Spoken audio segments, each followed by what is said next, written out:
Meu nome é Cairo Santos e eu sou kicker e único brasileiro jogando na NFL. Cada chute, cada jarda conquistada, cada passo me levou para mais perto dos meus sonhos. Agora, a cada R$200 em compras com seu Visa cadastrado, você tem a chance de ficar mais perto do sonho de assistir ao Super Bowl 59. E usando o seu cartão de débito, você ainda concorre a prêmios diários de até R$1.000. Não importa o tamanho do seu sonho, dê o primeiro passo. Visa, apoiando seus passos aonde você quiser chegar. Tá a fim de ver os grandes craques do futebol europeu? Tá com aquela vontade de ver um golaço? Um clássico do futebol inglês ou El Clássico espanhol? A gente tá contigo e com o Vini Júnior, o Haaland, o Mbappé e muito mais. O Disney Plus tá com tudo e o melhor futebol do mundo tá no Disney Plus. Assista ao futebol europeu ao vivo no Disney Plus.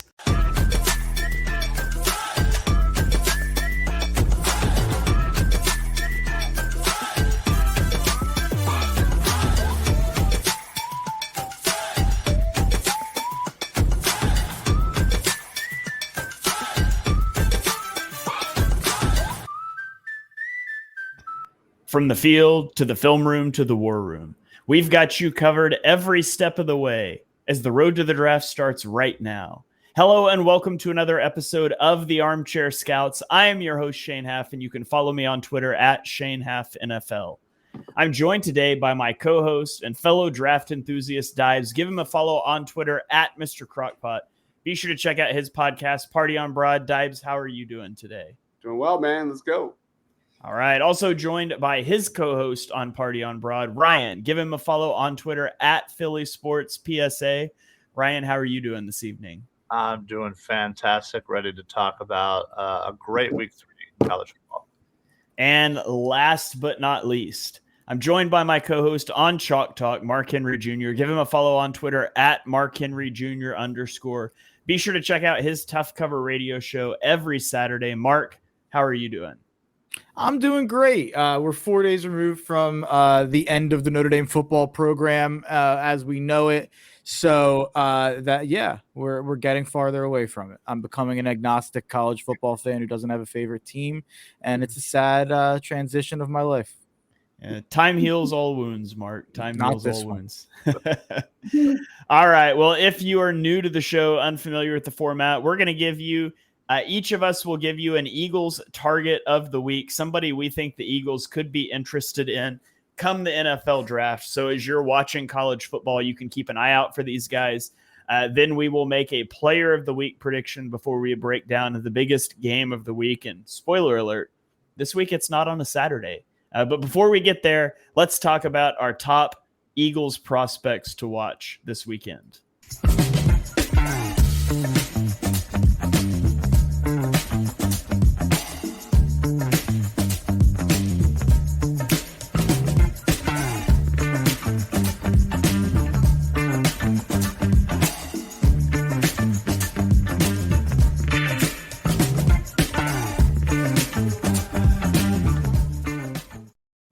All right, it is Eagles prospect profile of the week. Mark, I'm going to let you lead us off here. Talk to me about the guy that you're keeping an eye on for the Birds this weekend. I am taking a look at Tacario Davis, who you guys know I have types when it comes to these players. And if you're going to give me a corner who's 6'4", with the arms that Tacario Davis has and the way he's able to use them, I'm going to be interested. So he exactly fits that type of kind of that number one corner frame who can go up with the most talented kind of bigger receivers that even some of the 6'1" receiver or corners can struggle with. He was only a 3-star prospect going to Arizona. He kind of grew obviously throughout the end of his high school and beginning of his college career to get to 6'4", but he has been a pretty fantastic since he's been at Arizona. A lot of people thought he would transfer last year, but he stayed around. And Arizona's got a big game this upcoming week with Kansas State as an explosive offense. So you're going to get to kind of see Tacario Davis get tested here. And you're going to get to see him get tested a lot in the Big 12. A lot of really good receivers, a lot of really good quarterbacks. So last year, he had a 27.8% forced incompletion rate, which was 5th among Power 5 corners. He's just so physical and doesn't get called for a lot of flags on pass interference as you would think he would with how physical he can be. But yeah, his size, frame, length says it all. All right. So defensive back there that you can keep an eye on. Tacario Davis. We're going to be talking about that game a little bit more later. Dives, I'll throw it over to you next. Give me a guy that you're keeping an eye on for the Birds this weekend. Kind of like Mark, I also have a type, same position. Last year was Mike Samerstill. Loved him. I mean, he was just such a blast to watch. This year, I'm going to stick with the Big Ten. It's a guy that I've been really enjoying, and that is Xavier Scott. He's a nickel corner for Illinois. Maybe one of the more underrated prospects. He was dominant against Kansas, number 19 Kansas. They beat him 23-17 last week. And this guy was just all over the place. 8 tackles, a sack, a forced fumble, 2 interceptions, a touchdown, 3 total takeaways. This is a guy that primarily plays in the slot. So far this season, 13 receptions on 19 targets and 1 touchdown allowed. He has a quarterback rating allowed of 57. Just a major playmaker, man. He's got. It's okay to not have like this crazy upside. Like he knows his role. He's a nickel corner at the next level. He's a big time playmaker. I think he's a day 2 prospect. He has Penn State and Nebraska coming up in 2 of the next 3 weeks. I know Quinyon Mitchell played really well. I think he's going to move to the outside eventually for good. And you look at maybe Cooper DeJean and what his role is. It in the slot? Is it a safety? Is it a dime linebacker? I don't really care. At the end of the day, Xavier Scott would be amazing value in that day 2 range as a next level ball hawk for the Eagles secondary. Give me Xavier Scott. If you don't know his name, you'll know it now because the guy is just tearing up the 2024 college football season. All right. Keep an eye on Xavier Scott. Ryan, I'll throw it to you next. Do you have a linebacker for me or a tight end? It can only be one or the other, right? You're absolutely right. Because I am going to bark up both trees all year long, even though the linebackers played pretty good for the Birds down in Brazil. But that's why I'm switching over to tight end this week. And I'm going with a Bryson Nesbit out of North Carolina. This guy is won the first team All ACC last year, getting 41 receptions for 585 and 5 touchdowns. He certainly has an ability to put up big numbers, even though it seems like the Tar Heels so far this year don't seem to really be utilizing him too much. In 2 games so far, he's had like 2 for 15 and then 3 for 47, but he has gotten into the end zone. But this is a guy that runs really precise routes, very crisp cuts, and does consistently get separation against linebackers and smaller safeties. He has reliable hands. He certainly is athletic and has good acceleration off the line. As far as blocking goes, it's certainly something that he definitely needs to improve for sure. But I like his kind of fit as an offensive weapon with some room to grow, being able to work on his blocking game, run blocking game. But the Eagles definitely need some tight end help, and Nesbit I think would be a great addition to kind of groom into that tight end 2 role, considering they don't really have much there as of right now. Bryson Nesbit, hopefully the Tar Heels look his way a little bit more as he is kind of their main offensive weapon there through the air for the Tar Heels. So look for Bryson Nesbit. Yeah, if you want to see some poor tight end blocking, just go to my Twitter timeline and search the name Calcaterra, and there's some good ones out there from the Week 1 game. So Like that call out. I'm going to go to the offensive line, as we know the Eagles like to do. And let's be honest, I just like to talk about offensive linemen. But I'm going to go to West Virginia offensive tackle Wyatt Milum. He is 6'6", 312 pounds. He's a pretty athletic player. Allegedly he runs a 5.5 flat 40 time, which would be extremely fast for a guy at his size. Obviously, combine testing trumps all, but he played right tackle in 2021 for West Virginia, and then he switched to left tackle where he's played the last 2 seasons, and he has not surrendered a sack in his last 844 pass blocking snaps, which dates back to the start of the 2022 season. So obviously he's a good pass protector. He's got good technique. He's not just winning with athleticism. He's a really strong run blocker. I mentioned that athleticism earlier, and he has improved year over year at the position. Beyond that, he's a smart guy. He's got multiple academic all Big 12 selections, and you see that play out on the field as well. So he's just a smooth mover. I do think he needs to develop some more strength and mass at the next level. I think that could be a concern. Some people might think that his best position will be guard, and he's never played it. He honestly, there's not a lot of elite pass rushers in the Big 12 either. And so there's some competition things, but you can only beat the guys that are in front of you. And he's done a really good job of that for the last 2 seasons. So he's a guy that I'm going to keep my eye on right now. He's probably like a day 2 guy, and I don't see him climbing up into a day 1 prospect, but you never know what's going to happen over the course of a football season. So keep an eye on Wyatt Milum as you watch, if you're watching West Virginia play this weekend. I saw Matt Miller, I think his account on at NFL Draft Scout, was tweeting about Wyatt Milum today, saying he's starting to get first round buzz. Oh, okay. So yeah.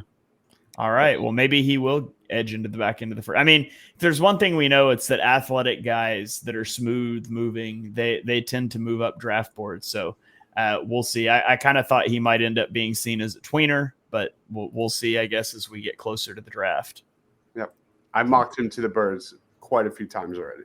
All right, there you go. Well, that is our Eagles prospect profiles to watch. Now let's turn the page, and we're going to give you our player of the week predictions.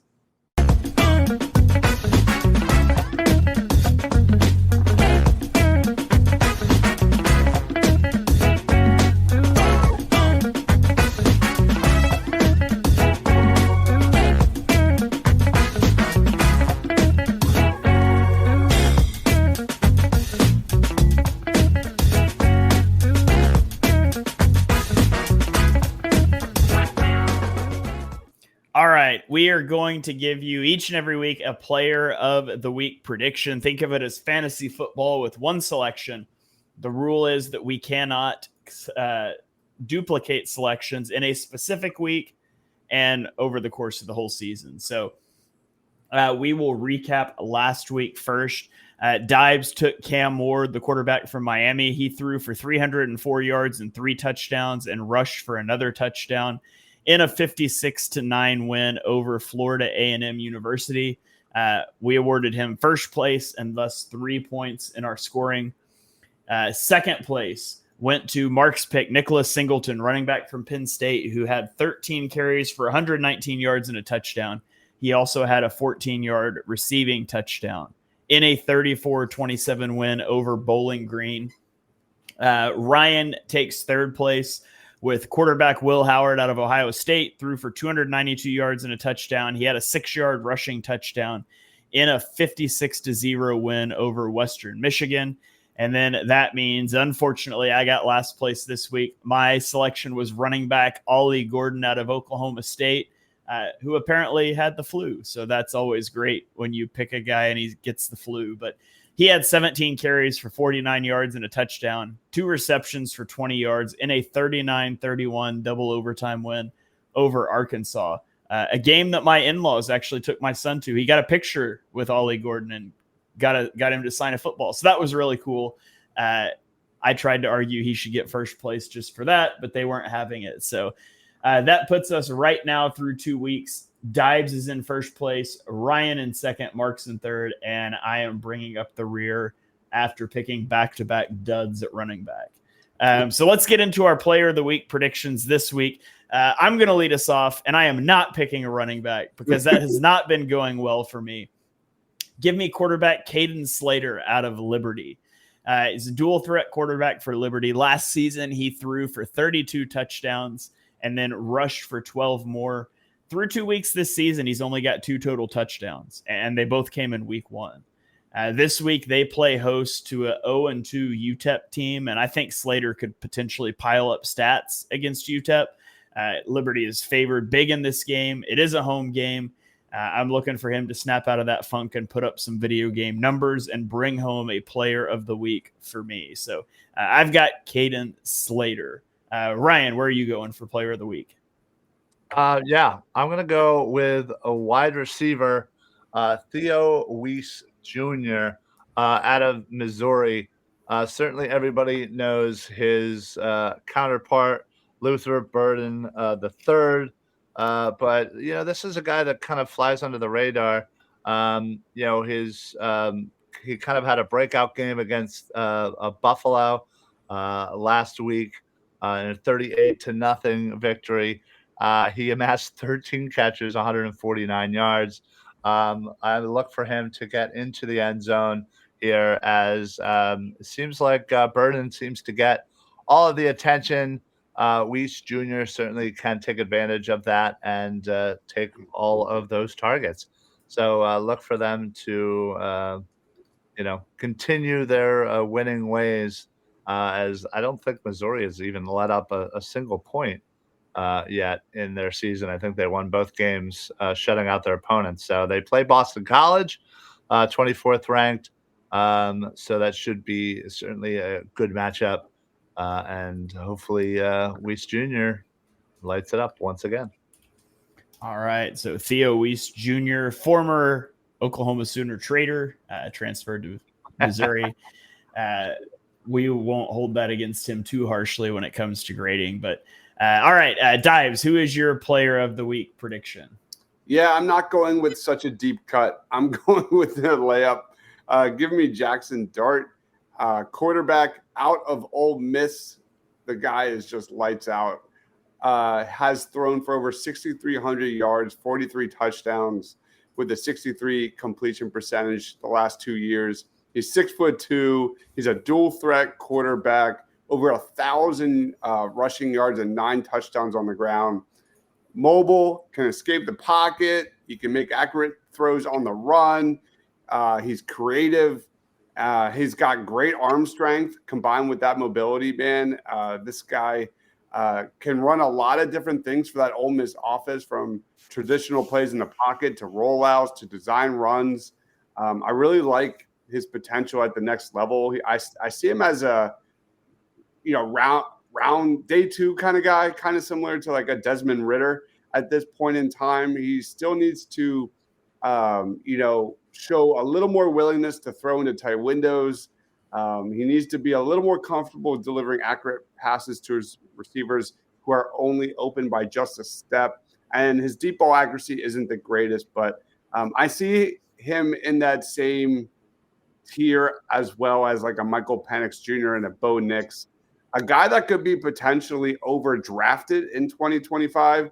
I like his upside. He's a fun guy, but I don't miss that offense is legit. Week 1, Jackson Dart was lights out throwing the ball. Week 2, they really ran the ball well, led by Henry Parrish Jr. But pass, run, maybe it's a pattern. Give me Jackson Dart to put up 4 or 5 touchdowns through the air.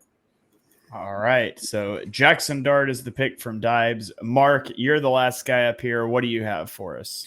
So I've got another Arizona guy, and I think we're going to be talking about Arizona K-State. So I'm going to stay away with why I'll get to why I'm picking him when we break down the game. I'm going to use this opportunity. I'm taking Teteroa McMillan, also known as Tet McMillan. That's what I'm going to be calling him. I like Tet. I think that's a fun name there for a little one-name nickname. But there's a lot of people that talk about Luther Burden as one of the best players in college football. And I think he's almost been crowned as like wide receiver 1 early for the 2025 NFL draft class. I do not understand why Luther Burden would be drafted above Tet McMillan. I don't get it. Luther Burden's 5'11", Tet McMillan 6'5", 212. You look at the production last year. Luther Burden, great year, 86 catches, 1,200 yards, 14 yards per catch, 9 touchdowns. Tet McMillan had 90 catches for 1,400 yards, 10 touchdowns, 16 yards per catch. You look at, they've played the same amount of games. They've played the same amount. Tet McMillan's career stats are far better. His career yards per catch, 17.2 yards per catch, whereas Burden is 12. I don't understand what other people are seeing, that Burden almost seems to be another tier above McMillan. When you look at a lot of early rankings from scouts, I think I'm planting my flag early here. I think Tet McMillan's one of the 5 to 7 best players in college football and will be one of the best players in the draft. And I think he should absolutely be the first receiver drafted next year. Yeah. All right. Well, there you have it. Those are our player of the week predictions. We will come back and revisit these next week when hopefully I have a better performance than I did last week, because frankly, that's a little embarrassing. Dives, what did you have? I do want to say I think there's a wide receiver that's better than Luther Burden, and he plays for Ohio State, and it's not Emeka Egbuka. So, I just found out today that that's Gino's cousin. I didn't know that. Really? Is it really? Yeah. That's really cool. I did not know that. Yeah, same.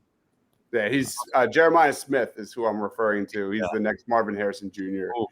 Next top 10 pick in the draft in like 3 years. Yeah. All right. Well, let's transition over now to our game of the week breakdown.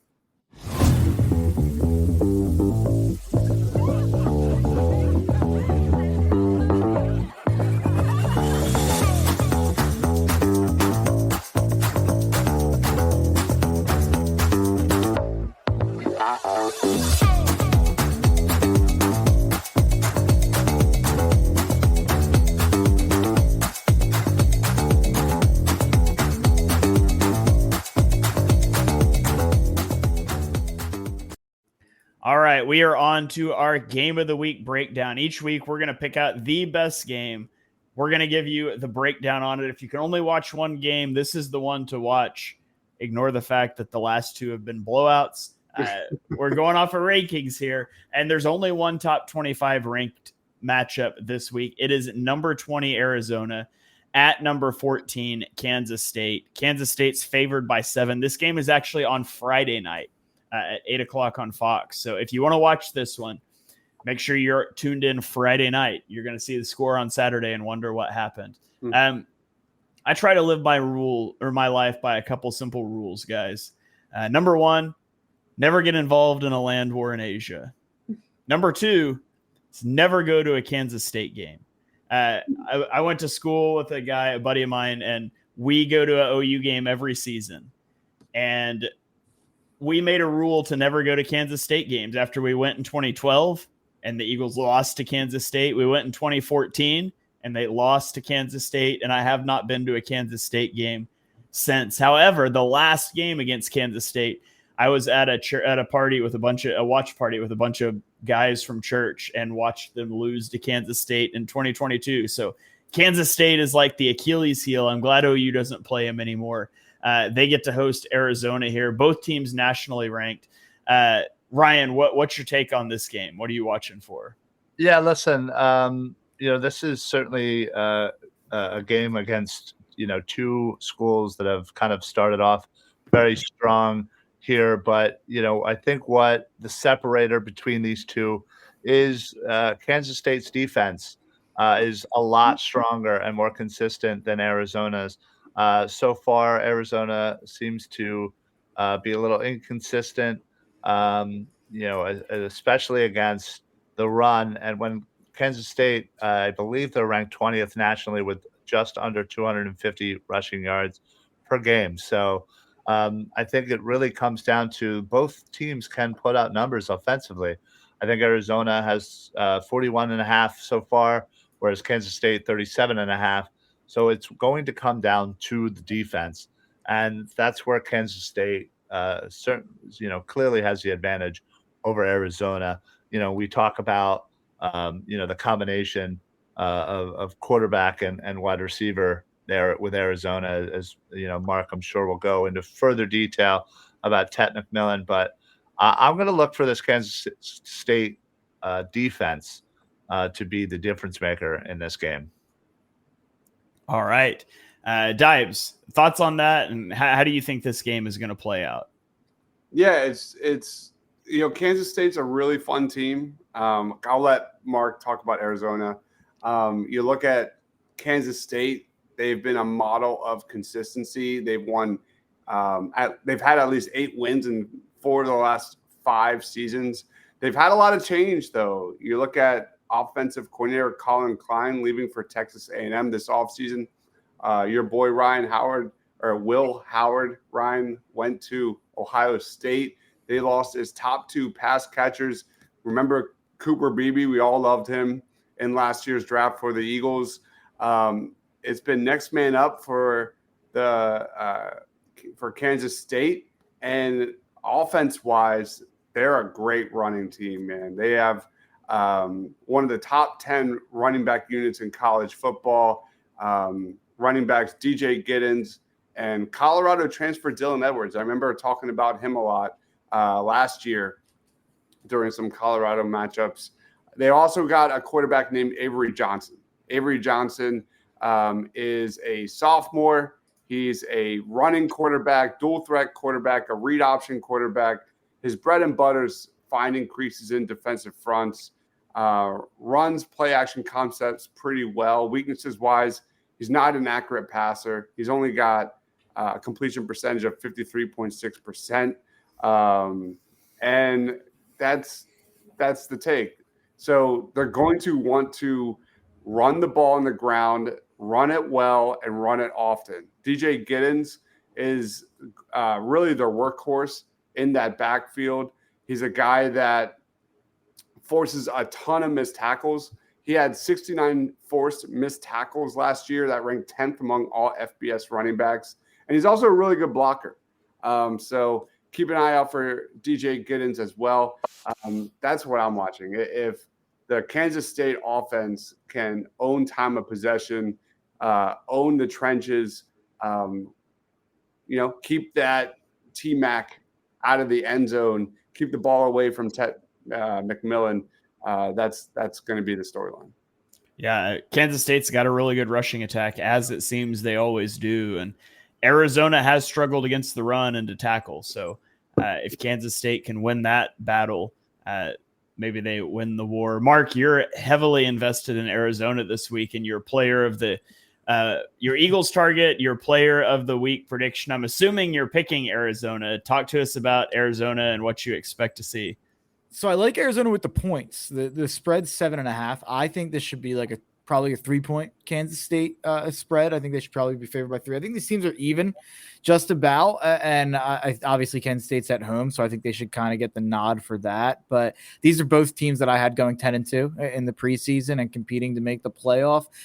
If you look at the advantage for Kansas State, I think it's coaching. Chris Kleiman, one of the best coaches in college football, probably the most underrated coach in college football, and Dives hit on the consistency there really, really well with what he's been able to do. He's struggled taking them to that next level, and this is kind of a big step, this game, and kind of a standalone Friday ranked matchup with a team that could kind of be an upstart. Weirdly, this is actually not a Big 12 conference game. This won't count against their conference records. They decided to schedule this game outside of their other 9 conference games, which is interesting.